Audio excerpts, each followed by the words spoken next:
Okay, good evening, everyone. Good evening, good evening.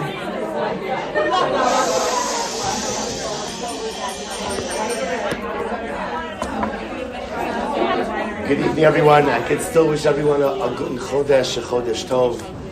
And Baruch Hashem, what an incredible zechus it is to be able to begin our mission together here in Eretz Yisrael. Our mission together here in Yerushalayim, Yer HaKodesh. So Baruch Hashem, we are here, a group from Baltimore and beyond. Baltimore and beyond, Baruch Hashem, all with ties, familial ties to Baltimore.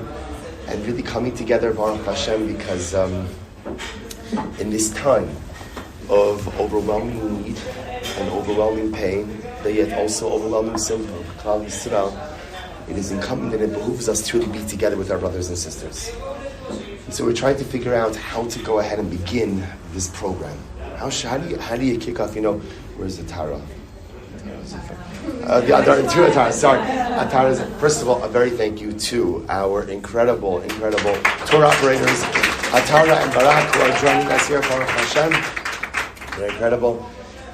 Atara Zifra on Thursday night at our pre-trip gathering asked the question about what should our kavanah, what should our intentions be coming on this trip. It's such a different, Baruch Hashem, I think many of us have had the opportunity to be in Eretz Yisrael so many different times.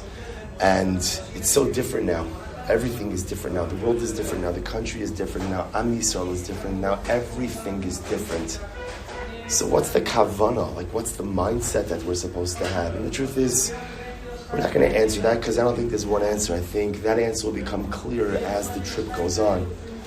But when we were planning the trip, one of the things that I asked Shafri Rabroyer, who is our tour operator, is if we can get Mrs. Jen Airley to be able to start off our mission. And it's on a personal level. Jen, I want to express my hakar satov to you.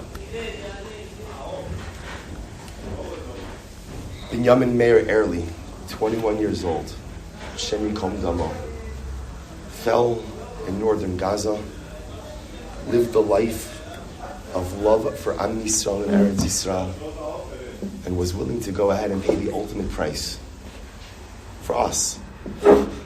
Sometimes we think about these soldiers who literally give up everything, and we forget they're not just fighting for their families, and they're not just fighting for the residents of Medinas Yisrael. They're fighting for Am Yisrael. They're fighting for Am Yisrael. We're here with a mother who has given her son for Am Yisrael and for Eretz Yisrael. But I want to use it as an opportunity to express my particular hakar satov to Jen. There was a video, and I don't remember, maybe it was by Shloshim, or the Shlomo Katz was there, and we spoke about Binyamin's list, about how this incredible young man just had a list of things he wanted to do in life. So the fact that a person has a list of things they want to do in life, that's incredible. I don't think that's unique. What was unique is that at 21 years old, how many of those things that Binyamin Hashem Yikom Damo was zocha to fulfill? And I will tell you, I saw that video and I must have watched it 15 times. And it changed my life. Because what I did that very same day is I took out a pen and paper and I made a list.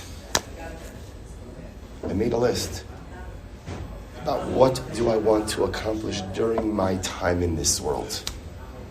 None of us know how much time HaKadosh Baruch Hu gives us. But I realized that this precious neshama, he didn't live life haphazardly. He didn't just kind of wake up and go wherever. There was a kivun. There was a direction. There was a plan. And it was beautiful. And I remember the list had so many different things. Everything from I think I want to own a horse to I want to be a lochem. I want to be a combat soldier. And this beautiful combination on one hand that showed a young man who was so serious and so profound and so grounded in what it meant to be a Jew in Eretz Yisrael. But at the same time who had, for lack of a better word, I'll call it a joie de vie, a joy of life, a happiness, a simcha. And in that moment, I realized that Binyamin Meir Airley Hashem Yikom Damo had become my life Rebbe. And if I could live like he lived, and not with horses, but if I could live like he lived, with direction, with purpose, then no matter how long or how short I'm in this world, hopefully, I'll be able to make a difference.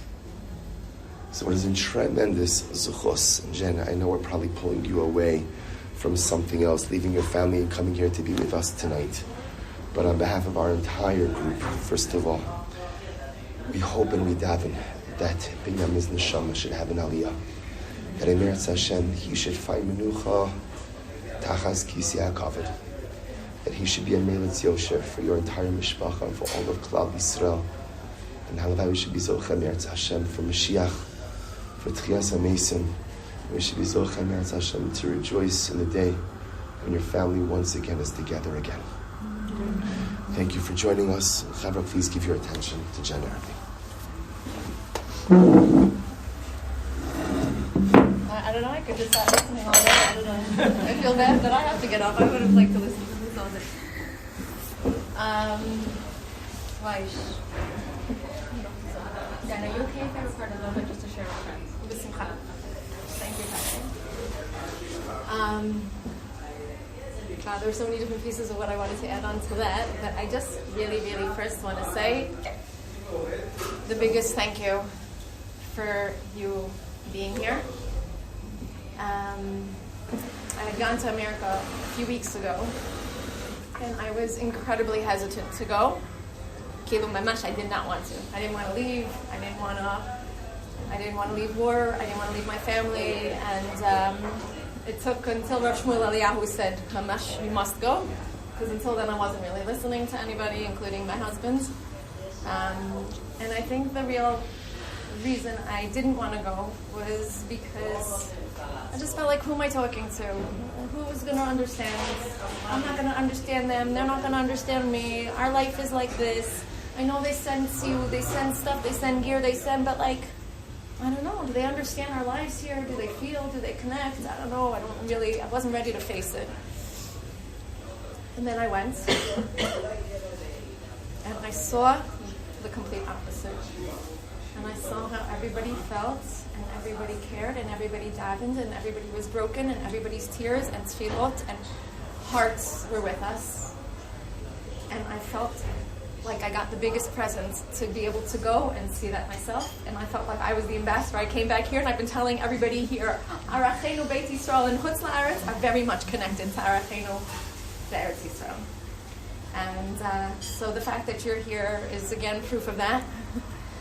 That not only are you, packing duffels and buying out every, tactical need thing on Amazon, but that you've taken off time from your family, from your work, from your everything to be here, to give and to donate and to do. So really, on behalf of the Jews of Eretz Yisrael, I can really say thank you. And it really means a lot to us that you're here. I know I've been asked, really, does it? Yes, it does. I was working recently with somebody who was at an army base. I don't know, is there a door? I feel like I don't have the loudest projection. Okay, whatever. Somebody was here, and she said she was at an army base, and she was visiting from America also, volunteering, and she was peeling clementines and handing out clementines that she was peeling, and the soldier said, "No, so, Sheva, Lama, why are you here?" And she says, "Well, because I'm peeling clementines." And he said, "No, really." And she said, "I've been peeling clementines for 8 hours. This is why I'm here." And he was so moved and so touched that he couldn't believe it. So really, really, what you're about to do on this week is so kadosh, and I think that it will, that Ezrat Hashem, transform you, because you will see what it is to be so connected, really, really arm in arm with Eretz Yisrael's Yidden Bashetach Shelanu, in our land, right?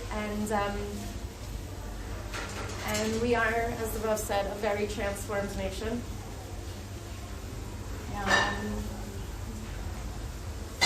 I keep saying, I think now we got the point that, we're not individuals were brothers and sisters. And brothers and sisters sometimes have sibling rivalry, but at the end of the day, you know your siblings, right? Siblings at the end of the day know they love each other. And sometimes you get along a little better, you can disagree, and you can but then you realize, oh yeah, we do love each other, and we are still one family. So I also wanted to say a few things. I feel like one of the things on Binyamin's list, this is like a very new piece as of today. One of the things that was on his list, though, was that he wanted to be a Kohen, which we're not Kohanim. By the way, he did actually, I found out afterwards, he did own a horse. He had on his list was to own a horse. He ended up working on a farm, so his transportation was maybe I'll get to this. He did actually use horses to get around. And then I thought I knew that, but that he didn't actually have a horse. But no, I found out he actually did own a horse with a friend. So welcome to Binyamin's life. But I kept thinking, like, what is this about the Kohen?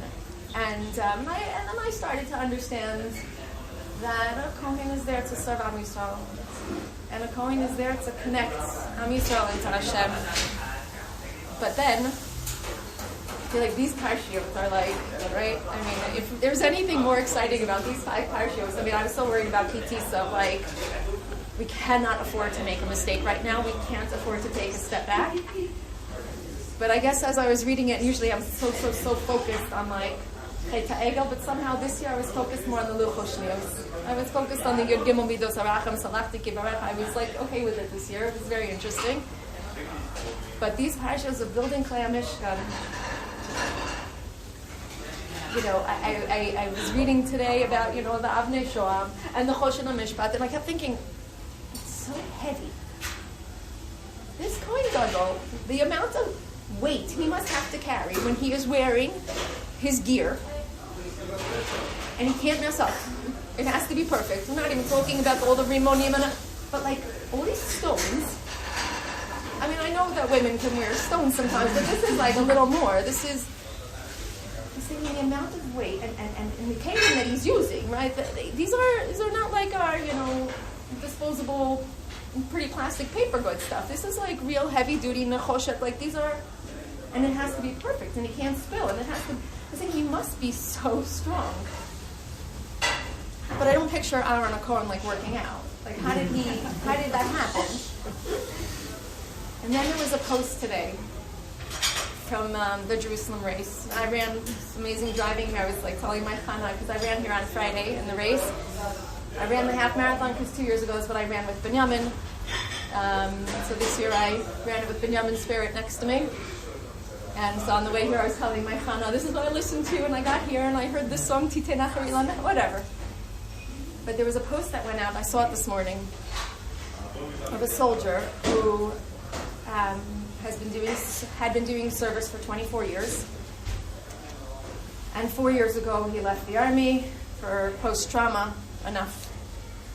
And then came October 7th, Simchas Torah, and he lost 9 of his closest yamam, 9 of his closest friends in the army, and he decided he's going back in.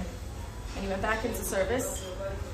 And for the Jerusalem race, he decided he was running not just the full marathon in all of his gear, but he had 22 kilos, so 45 pounds of his friend's equipment that he ran the 42 kilometers with, a full 20, full marathon. I thought, how did he have the strength to do this? I'm sure he didn't train with it. First of all, you don't train full marathon level. You definitely don't train. How did he do this? I don't know how he felt afterwards, but I think he just had a mission. He was just going to do it for his friends, and it didn't matter what he felt or if he thought it was too hard. It wasn't up for discussion. This is what he was going to do. And I was thinking, that's what the Kohen is doing. The Kohen Gadol, he has all this extra. He has to do it perfectly. He doesn't care how hard it is. I don't even think he had to train. He's just focused to get the job done the way it has to get done and to perfection, and that's what he's going to do. Well, he's a Kohen. Binyamin, that's the way he works. You're just going to get the job done. Doesn't matter if it's hard. Doesn't matter if it seems impossible. Binyamin had a line. Whatever's hard, we'll do today. Whatever's impossible, I'll do tomorrow. Nothing was actually too impossible to ever do. I thought that was a good explanation of his wanting to be a Kohen. You're just going to do it, and you're going to do it perfect, and you're going to get it all done, and it doesn't matter if it's uncomfortable. It's just going to be perfect. So we made Aliyah 17 years ago. B'chasdei Hashem. 17 and a half. Gosh, this summer it'll be 18. We came with 3 kids. We moved from Cedarhurst, was our last stop. I'm originally from Florida. My husband's from Manchester, England. And we had 3 kids when we came. They were 6, 4, and 2. And then came the younger 3 born here, Baruch Hashem, 3 Sabras.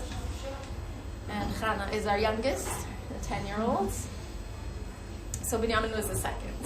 And when you make Aliyah and your son is 4, you're not, I have a girl above him, so you're not necessarily thinking like army. You're not really thinking, they're going to go serve in the army. It's not necessarily what's crossing your mind.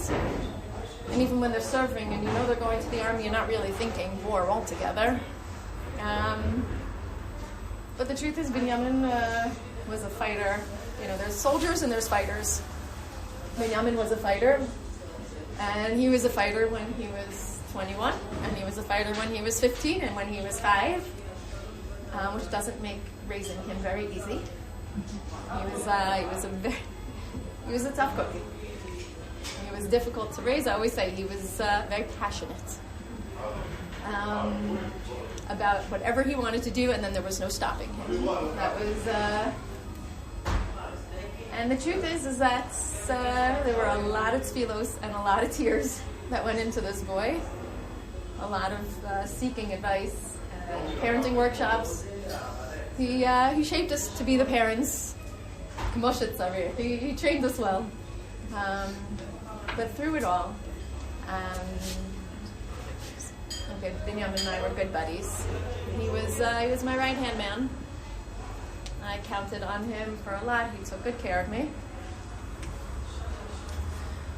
I kept thinking of the halacha, when you're davening Shmones and you're leaning on a stender, and how do you know if you're leaning too much versus standing on your own? Is it considered that you're standing? And so obviously, we know the halacha, if you pull away the stender and you fall over, you're leaning too much. It's not right. And I thought that was going to be the case, because I counted on him. He understood me. He had my back. But I didn't fall over. I guess Hashem's holding me up. And I know Am Yisrael's also holding us up, and Binyamin's holding us up. In fact, this was the fastest race I ever ran, this race. I definitely beat my time by like crazy, because for sure Binyamin's just pushing me all along. It was I wore his shirt, and it said Binyamin on the back. People were like, no, Binyamin's definitely got your back. But he did. I definitely felt him pushing me forward. And I use that a lot in life, because I always thought about, even before this race, but from the last time we ran, I always thought, Binyamin, there was a piece in the race, Jabotish, I'm sure you know, right? It's like a chatichat, piece of hill. And he had, even we were running this 2 years ago, so he was pushing my back. Binyamin, if you want to go, gesundheit. And he said, no, I'm just helping. I said, I don't need help. I'm not. You can go if you want to go faster. And but I hold on to that, because I feel like, okay, we got hills. He pushes me. He's got my back. So raising him was really not so simple. He went through 11th grade was his 7th school. So we had been through a fair share. My husband always says he wasn't ever kicked out. He was just asked not to come back. At the end of the year, he made it through the year most of the time.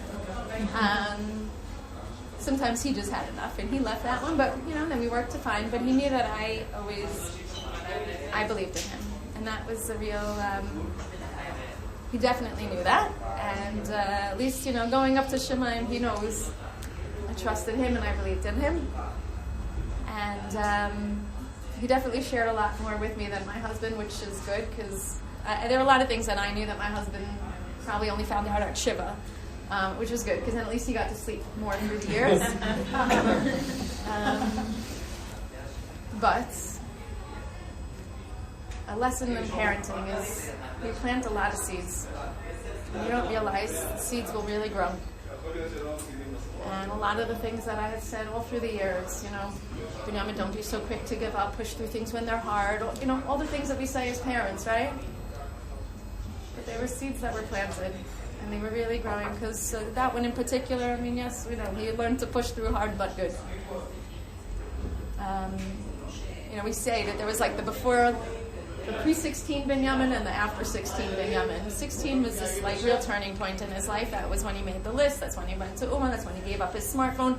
All these things, and that's when he, in 11th grade, this new school, that was a lot of changes that happened in 11th grade. And he was really ready to fly. He was, thank God, Baruch Hashem, B'chasdei Hashem, he didn't give up through the 3rd school or the 5th school, and he didn't say, forget it, I'm done. Actually, there was a point he wanted to be done. And he wanted to just do not homeschool, but whatever, just go and take his exams. But we just kept saying, you're going to fly, we're going to find the school, we're going to find a good school, we're going to do it. Anyway, 16, he also started working on this farm. And I think that was a big turning point in his life, with all the other pieces in place. This farm, I'm sure it's not on your list of where Atara is taking me this week. You might go to farms, but not this one. This is one out in the Shomron, in the West Bank, by Neve Tzuf, where you have Jewish communities that are there, and then you have Arab communities not so. Okay, אז החווה של צבי. אז בנימין היה שם, אולי הכרת אותו. בטח, אולי בפנים. Yeah, I like that. So basically, the community of Neve Tzuf, outside Neve Tzuf, is the farm, and this is the farm that would just be there with cattle, sheep, and cows, and he would do guard duty and whatever, and it just keeps the Arabs in the other communities a little further back. In fact, so Binyamin didn't even know people of Neve Tzuf, really. He didn't, and this is, he protected it. In fact, people from Neve Tzuf came to the Shiva just to say thank you. They didn't know him, he didn't know them, it didn't matter to him. This is Binyamin's whole life. It doesn't matter who, it doesn't, you're Am Yisrael and it's Eretz Yisrael. That's all that matters. So he, and this is how he would spend his time, from 11th grade, really until the very end. He was there in Simchas Torah. So if he wasn't in school, or his last school was in Eilat, and then his next in Hesder he did in Tzfat. There was actually one day he hitchhiked all the way from Eilat to Tzfat. Driving is about, 6 hours? I don't know how. It must have taken him a full day's work. He didn't understand why you would spend the money on buses. Why not, you can talk to people this way. There was no point in telling a kid like this, don't hitchhike because he's going to. You just have to message me when you get in the next car. We just we had to work with him. What can I tell you? So he would spend time at this farm. And it was really his second home, or maybe his first home, I don't know. He built a house out there, which is a little more than it's like a hut. A glorified tent of some sort. The first few years didn't even have running water.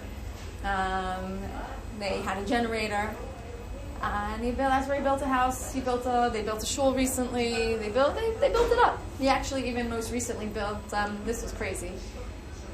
A few months back, well now it's already a few more than a few months because this is 16 weeks ago, so whatever, I don't know, 7-8 months ago, he was doing one of his army duties by the Mitzrayim border.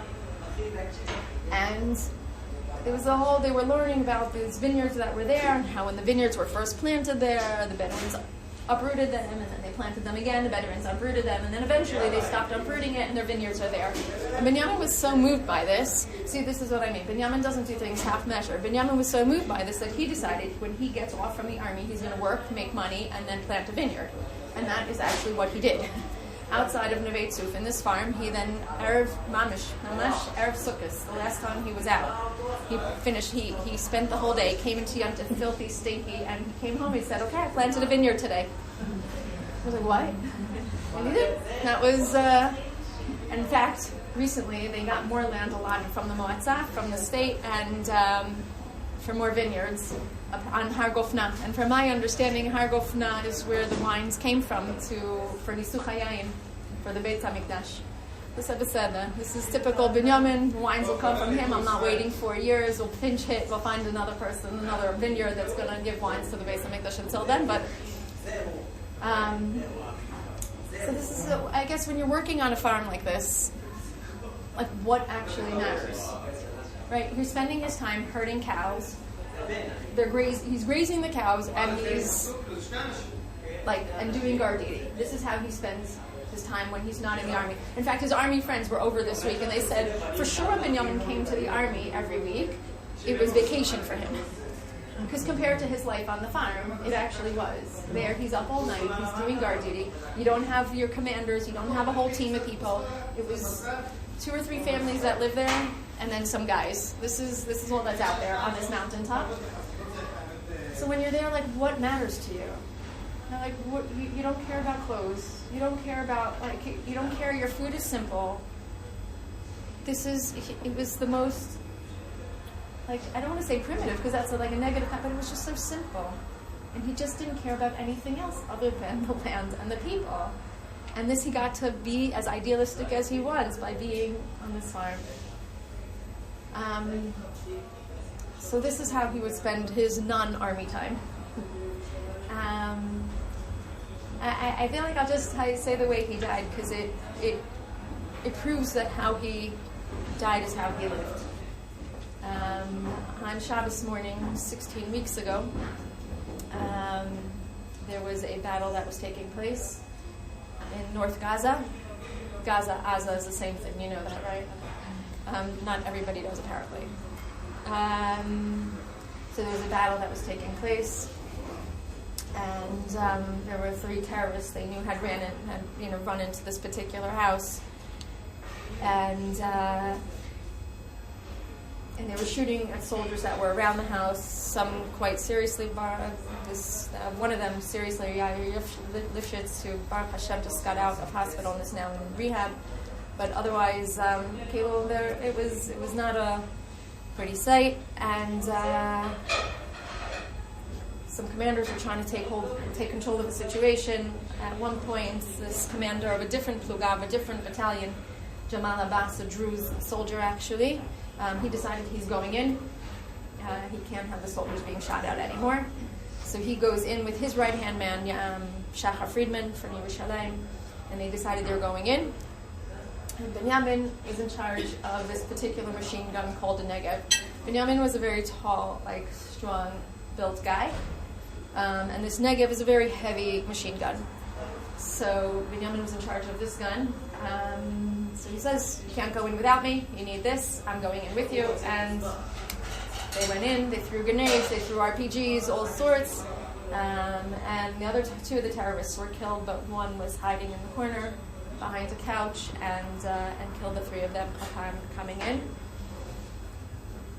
But the Gadlut says, really, that if there was any way Binyamin was going to go, this is the biggest chesed Hashem could have done for us.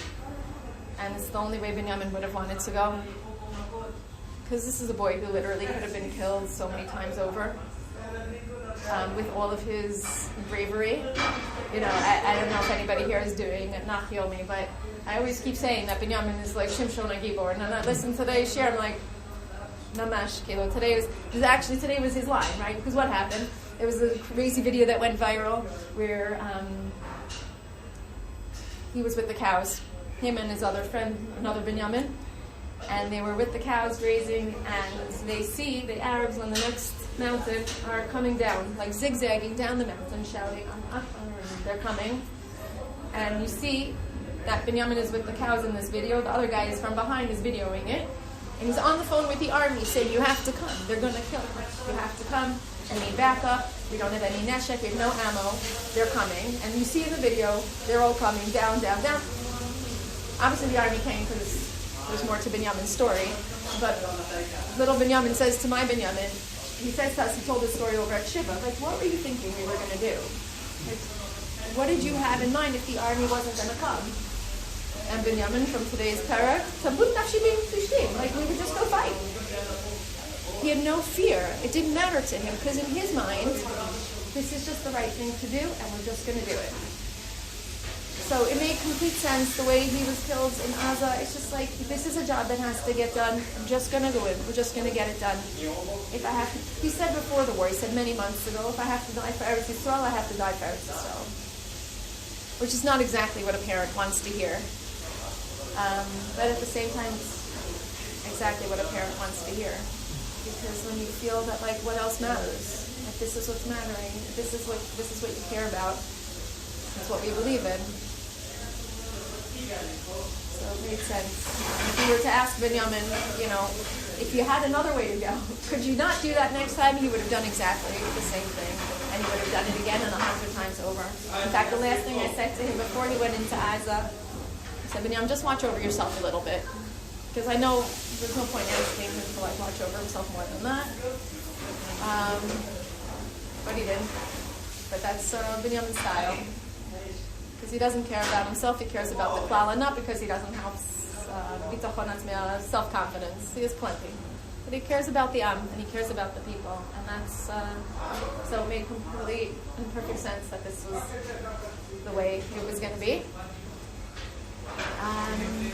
And B'chasdei Hashem, my husband and I have made a very conscious decision that we're living. And not only are we living, we're trying to live for real. This is what these guys are fighting for. This is what these guys are dying for.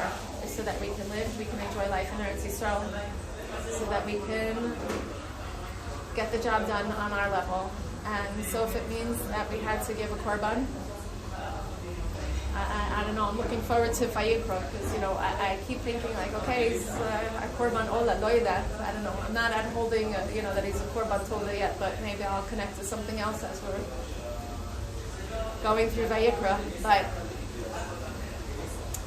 you see, in Gaza, every soldier that comes out will tell you that in every house, there's the same thing. In every single house in Gaza is the same thing, and that is a picture of Al-Aqsa. Right here. Dome of the Rock, Har Bayit, Akedat Yitzchak, Har Moriah, every single house. And when I heard that from his friends, I said, I can't wait till you come out, and you can tell everybody this, because everybody has to know that we need to know that. Everyone has to know that this is what this war is about. They know very well. In fact, every time there's Hezbollah up north are killed, it says it in the news. They're on the way to Jerusalem. That these terrorists are on the... They know. They're on the way. This is about Yerushalayim. Chad mashmei, like, it's not even up for discussion. Not only is it about Yerushalayim. We had one big commander come over to the house to talk to us, and I said, can you just confirm this with me? Because I keep hearing from the soldiers that in every house there's a picture of Al-Aqsa. And he said, yes. And it's not just in their house. It's on their foreheads. It's on the bombs that they make. I'm like, thinking, the tzitz. But this is, they know exactly what this war is about. If we know that that's what this war is about, well, then each and every one of us are soldiers. It means that every single person in Am Yisrael has a very big job to do. Because it's not only front line, which they're doing their hefty part. And they're risking their lives. But it means that every single one of us has a very big job to do if that's what this war is about. And it's not just about Yerushalayim and Korban. You understand, obviously. It's Shechubur Layachta, right? Yerushalayim Havniyah. This war cannot end with anything less than binyan bayis. It has to be. And I think the proof is, again, in the fact that you're right here. Meaning, the Korban bayis was, we know, Sinas Chinam, right? I mean, this is, and then Hashem has mastered the most magnificent movement of Avat Chinam. Like no one else could have ever organized. No one could have even dreamt to make such a massive Avat Chinam movement like we have now.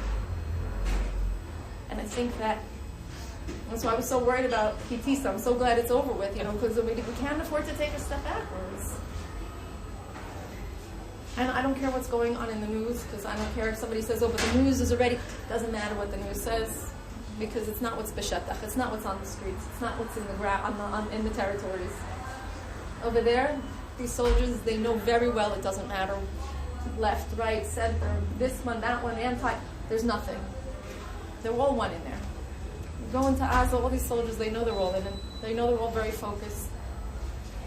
And we have to learn from them.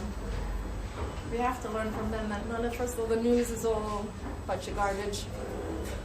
And really, we have to know that this war. In fact, somebody just told me today, was that one of these soldiers telling me, he says, in the army, the guys are wearing, on their even the most non-religious, they're already wearing it. On all their patches, they have a picture of Mashiach, like a sign that says Mashiach and Beis HaMikdash.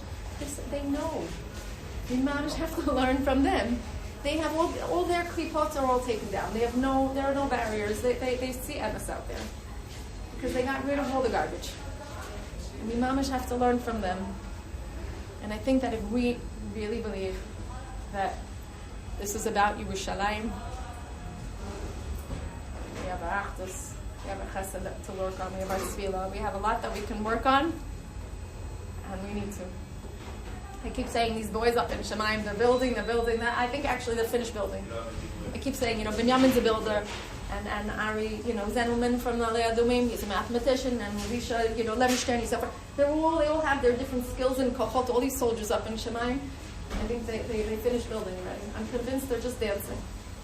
I think they're just there. David HaMelech is having the time of his life with all his greatest Hamidim. They have, all these soldiers. They're the most they play music and they dance and then they're vicious and ferocious when they're outside with the enemies. Like this, they're all David HaMelechs. And Shimshon's. And Shimon and Levi. By the way, I was like, Binyamin, when one of his friends told us I knew Binyamin told us the reason he's fighting this war is to return the kavod to Am Yisrael. Am Yisrael needs their dignity back. This is what you do to us, we kill you. So his friend told us, when he came out of Gaza, he said, Binyamin said to the group why he's fighting this war. So he said that Lo kezona nashim ha'ele. You don't treat our Jewish women like this. We treat our Jewish women like this, we come and we kill you. He said, okay, so he's also Shimon and Levi. But this is it. These are Binyamin's role models. All these soldiers, this is their role models. They're all Ishei Tanakh. If Tanakh didn't end with Megillas Esther, this would be in Tanakh. This Milchama is in Tanakh. And these soldiers are all the soldiers that are Tanakh soldiers. And Binyamin's also one of them. So Bezrat Hashem. Binyamin they're all dancing. Unfortunately, there are enough of them. They can hold hands and reach all the way around the base of Mikdash. But I'm sure that they're just dancing. No more learning issues. No, they're sitting and they're learning. If they're not dancing, Binyamin gets to sit. No more ADD. You can sit with Rabbi Akiva straight out, no problem. And you can sit with Rashbi. I always said on his list also is to go to Rashbi. I kept saying, why would he write that on his list of to go to Rashbi? We go up to Meron at least once a year. Why would he? I think he wanted Rashbi, not Keva Rashbi. Yeah, he's got Rashbi. He sits and he learns. I'm pretty sure that all these guys, these chayalots also, they've put the finishing touches already. They're just waiting for us to be zocha, to bring the bayit down.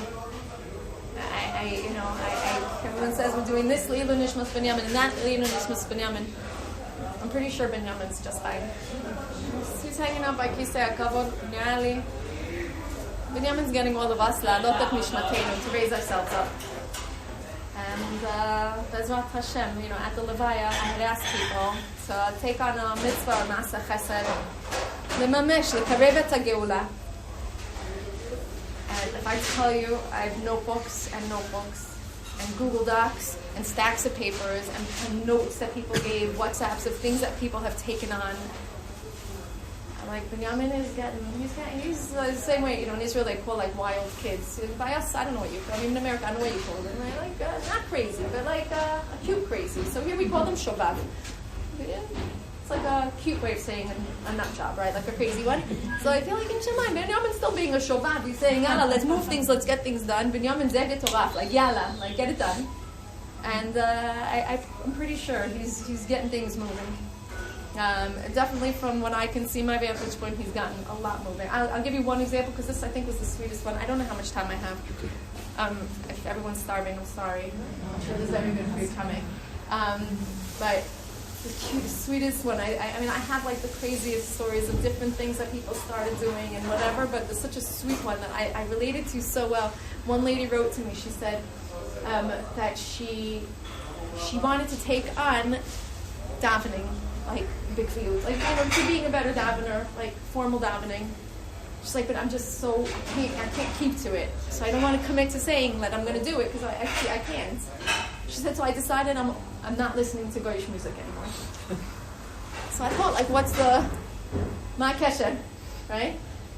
So she said, well, because if I'm not listening to Goyish music, I'm listening to Jewish music. And if I'm listening to Jewish music, it's Tehillim, it's Tefillot, it's Psukei of Torah. So okay, so I'm not davening formally, but at least I'm singing these things all day long. I thought that was just the sweetest, the sweetest one. But everything. I've gotten anything from Netilat Yadayim before eating to Moda'ani to Asher Yatzar. That's not Tfilas Haderech to I have I volunteer for Mada, and my driver, he's Dati light as we call it. I don't care what he is, to be honest. He's very spiritual, but I know he doesn't. He's not I knew he didn't daven, like, very often, to say the least. So he came to Shiva the first day, and I said, no, he asked me, Jen, what do you want? What can I do for you? Figured I can be chutzpahdik as much as I want now. So I said, come tomorrow morning for davening. Jennifer, and he's, like, I said, you asked me what I want, I'm telling you. So he came the next morning. Finishes, I saw in the window, I saw he had his tallis over his head and his tefillin on. I was already crying, but I was crying more. And comes in afterwards and he shows me his arm. Look what you did to me. And I said, that's the most beautiful tattoo. And he said, I'm sorry, I left you a pile of dust out by the window. I haven't used my tefillin since my bar mitzvah. So then we're talking afterwards. Okay, what do you need? What can I do for you? And I said, tomorrow morning, 8 o'clock. He said, I said, you asked. He came the next morning. And now every time I do a shift with him, not only does he tell me that he's been wearing his tefillin and saying Kriyat Shema Lamita, now Shema in the morning, and now he adds it to Tehillim every day. Adds on and adds on. This is what Binyamin's doing. He's waking people up. And Bezrat Hashem, he's going to keep on his job, and we know very well, like the Rav was saying, what he accomplished in his life down here is only a fraction, as much as he accomplished, and he accomplished a lot. He maxed his life. I say, I teach exercise classes, and I like to give the mashal that, like, when I have to cut class short for whatever reason, it's oy vavoy to everybody else, because they know that for every few minutes that class is going to be short, it means they're going to be working that much harder during class. But they're like, this is his life, right? Like, he knew he had to cram it in, because if you know you're ready to die for Am Yisrael and Eretz Yisrael, and you know you're willing to, you best bet you're going to live your life, but good. And he crammed it. And he is like the Ezo Agibor Akoveshet Yitzro. I think all of his physical strength came from his internal strength. He was really, he worked on himself. He had, even when I got it, he gave in his smartphone, and when he was 16, I really feel bad. Do we need to, everyone ate on the plane. That was this morning? Yeah, better. Okay, because I didn't get a time. Okay. I can talk all day. Okay. So he gave in his smartphone when he was 16 because he felt like it was wasting his time. He felt that he didn't care what other people, he couldn't understand why if you were with people, why they would be on their phones even though they were talking to each other through their phone but talking out of the phone. Like, he just didn't understand the whole thing. He didn't understand why you would care what anybody ate for breakfast. He didn't understand, like, the whole thing. Like, and he didn't like to hear other people's opinions. He had his own, and that was it. He was very political. He knew exactly, like, where he held politically, so he didn't want to, like, hear all the other noise. Anyway, so he gave in his smartphone when he was 16 in 11th grade, and he got a Nokia dumb phone, whatever. And in fact, he created an area in the school that was a cell phone free zone. so that people who were hanging out were actually very present. And then he even got other kids. He actually fundraised in the school so that anybody who wanted to give in their smartphone and buy a Nokia phone like this, school would give the money through the fundraising that he did. This is what I mean. Like, when he wants to do something, it's like you cannot stop him. He's passionate. Anyway, so when we then eventually, like last year, he needed to get a smartphone for the army. I don't know, he had to have certain apps or have a card, I don't know, whatever it was. So he got a smartphone, and I was all excited when I got his phone from the army, like, what's going to be in the phone? What am I going to see? What, like, Binyamin Juice is there? He had blocked the internet. He blocked, like, all these things. He had, like, the apps that he needed and, you know, for paying this and directions for that. Everything else he blocked, and whatever pictures were on there were the forwarded pictures from friends. He just doesn't care. And I think these were all, like, it helped him become who he wanted to be. There were no distractions, and he was focused. And I think that because, like I said, he's willing to, like, if he was going to die at any point, which again, he could live till 120, but if he was willing to risk his life for Am Yisrael, he was willing to live for them. You know, when we ran this race, I remember at one point, not only did he want to go faster by pushing me, but even like towards the end of the race, he just kept saying, like, can we start sprinting? Are there any runners in this group? Am I like talking to myself? Okay, so that okay, you'll get the picture anyway. I know that. And he wanted to just start sprinting, like as we were getting closer to the race. But when you run a long distance, like you can't start sprinting too early because you'll bottom out, right? And he just kept saying, like, okay, now can we start? Now can we start? Because obviously he had enough in him that he could have.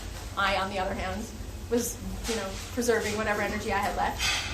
And but I also know the race course, right? And I know that when you turn and then you have this much to go and then there's the uphill. See, this race here it's a little unfair. It's so typical Israel where you finish like with going uphill. Like everything here has to be intense, but that's how you earn it. That's how we get stronger. It's okay.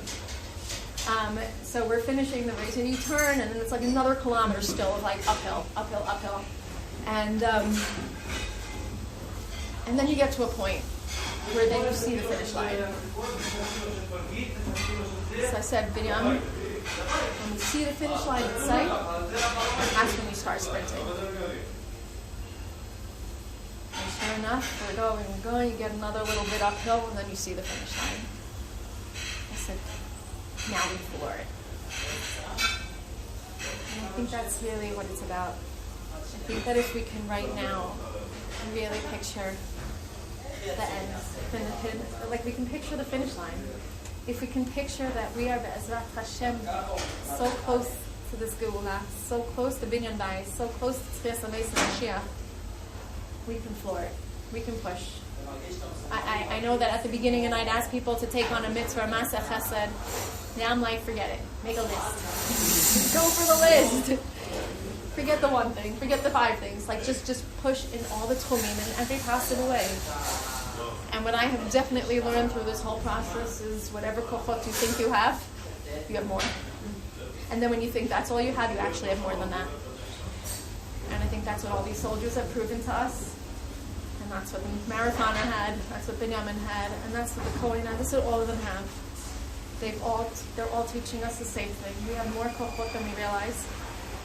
And it's just time to fight for the goal.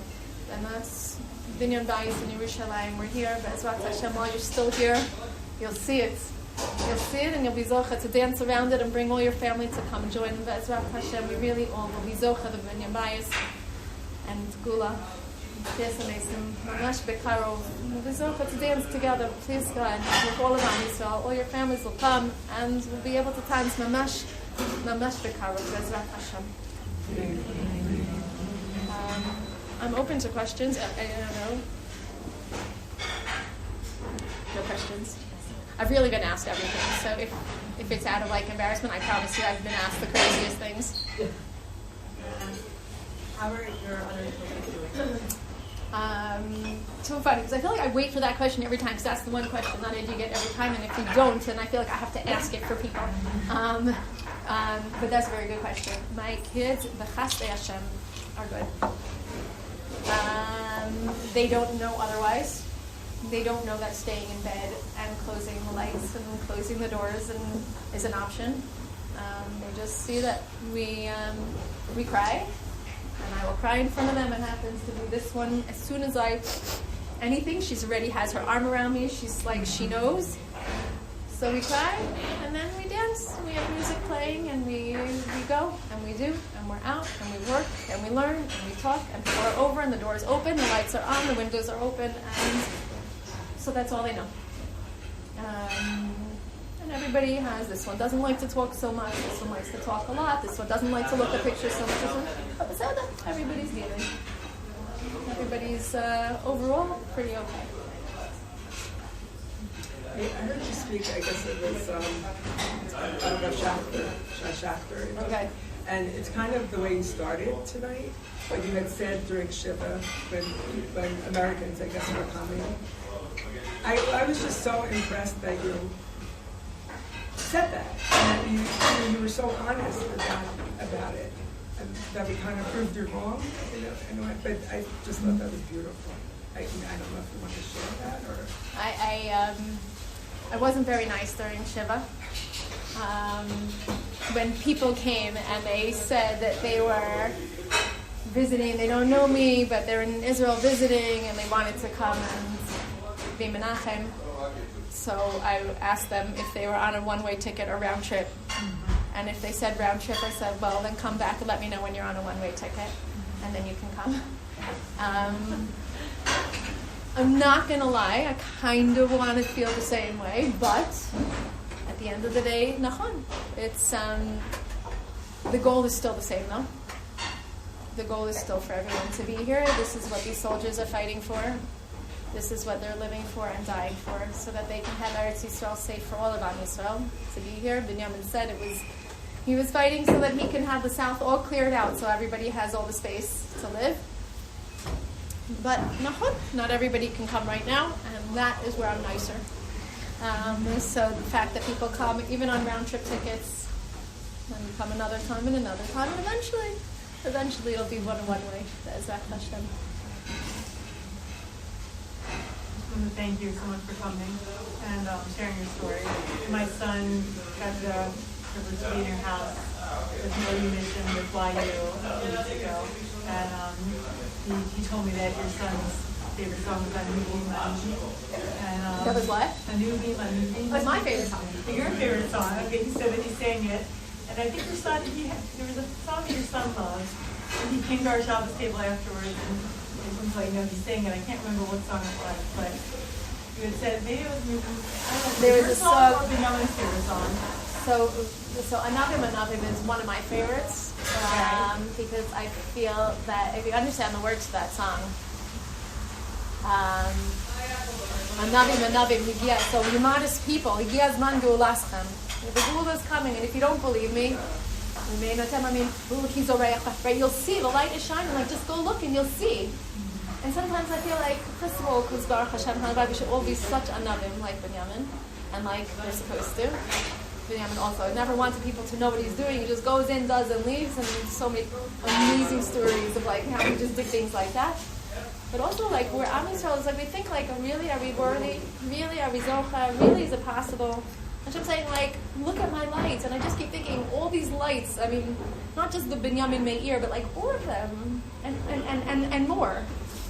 But interestingly, Binyamin's favorite song is David by Yonatan Razel, which is another crazy story in and of itself. Whatever, I was someplace, he was going to, whatever. And the song, interesting, you hear this, if you listen to the words, it's not a very well-known song.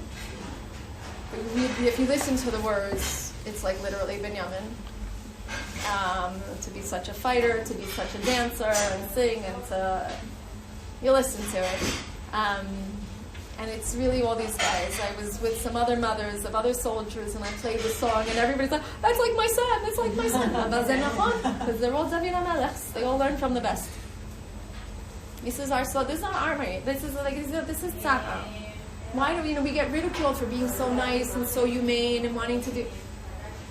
Because this is who we are. We are people that we care, and we're gentle, and we're sensitive, and we're also vicious and ferocious when it comes to getting the job done and against enemies.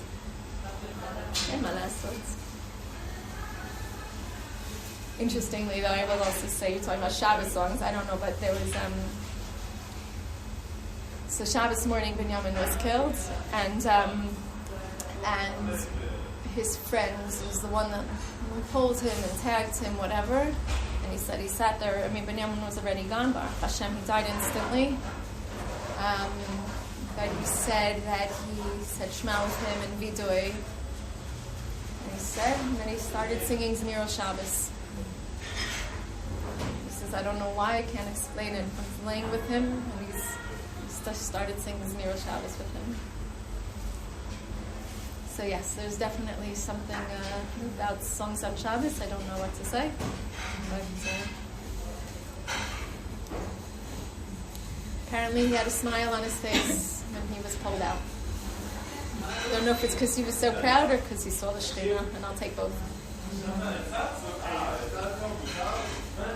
you have family here? What? Aside from your immediate family, do you have family here? Siblings? Yeah. Hashem, I have one brother that made Aliyah. And then I have a lot of aunts, uncles, cousins. Everybody else is here. But my other siblings are not, my parents are not.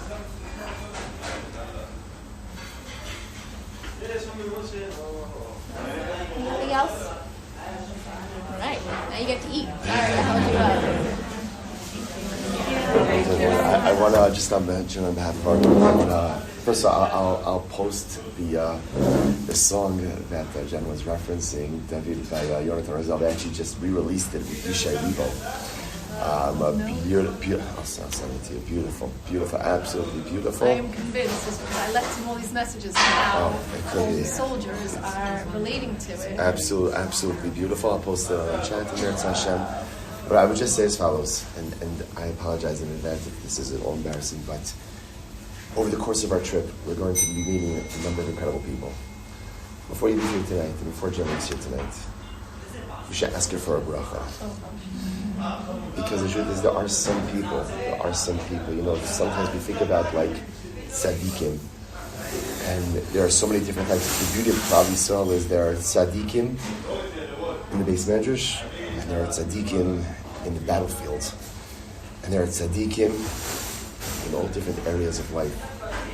And a mother, an Eid Yisrael, who is willing to make that incredible, overwhelming sacrifice for Am Yisrael, for Eretz Yisrael, is one of the Nashim Sitkanios Yisrael. So you're here, you have her here, I just think, I'm sure she's on a schedule, I know she's not going to have all night to give you brachos, but we all need brachos for different things. You heard from a mother who clearly knew how to raise a son. It didn't sound like it was so pashut, right? But somehow Baruch Hashem raised him to be a Gibor Yisrael. Ask for a bracha to be a proper mother. Ask for a bracha to manage a household. Ask for a bracha for personal strength. Ask for a bracha for emunah. And Halavai Meretz Hashem, in this list of all the brachas that Jen, you will give this beautiful chevra. Meretz Hashem, every bracha that you give, should Meretz Hashem come back to your mishpacha tenfold, and all of your beautiful desires and yearnings and she'ifos for geula. Halavai, the collective dancing of all of our soldiers in Shamayim, the pounding of their feet on the celestial seer, should just push the Mikdash Shel Malam finally down into the Mikdash Shel Malam.